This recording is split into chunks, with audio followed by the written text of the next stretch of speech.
This was my first Suunto GPS watch, the AMOLED 2. By the way, 8 years later, still works. I have now upgraded to the vertical version 2. Hello everyone. I've upgraded my watch game yet again. I switch watches very often. Before I jump into this, I'm not going to go over all the specs and details. Plenty of YouTubers do a wonderful job of doing that. I'm just going to go over some things that I really like about this watch and a couple things that I believe need to be improved. Purchased this with my own money. This is not an influencer YouTube review. Straight up with my own money, and these are my thoughts. So here are things I really like about the vertical version 2. Number one, the screen.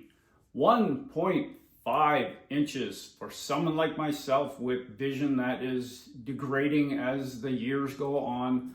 This 1.5 inch display is beautiful.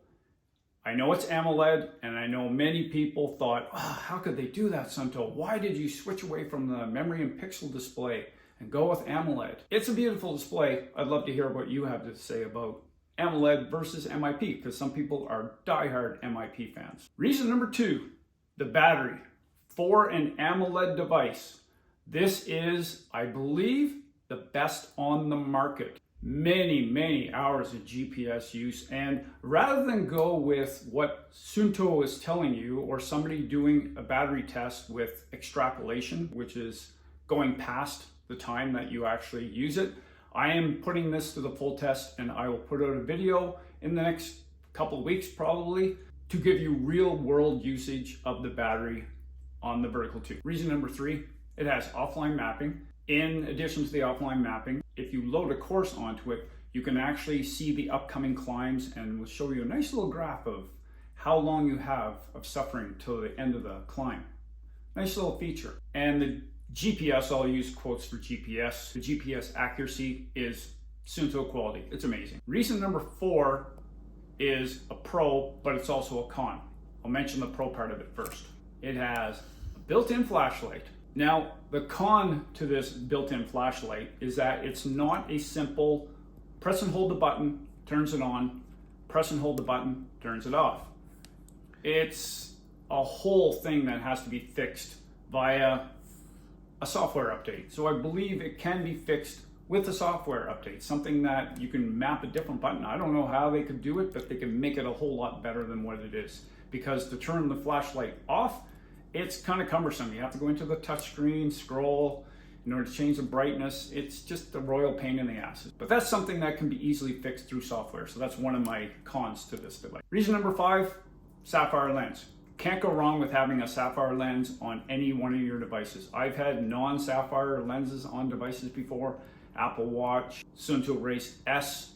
I'm just too hard on watches, and it's really nice to have that sapphire crystal. Reason number six, buttons. It has 3 buttons and a touchscreen. Touchscreen I find useless when it comes to working out, especially if your hands get sweaty or if you have mitts or gloves on or anything like that. Touchscreen is kind of useless. 3 buttons. It would be nice to have a 4th button or even a 5th button, because there's nothing wrong with putting a couple extra buttons on any one of these outdoor sport watches. And lastly, the price. Here in Canada, $799. I know it's not inexpensive, but when you compare this with what you get, sapphire, offline mapping, big, beautiful display, battery, the whole shebang, it's not that bad.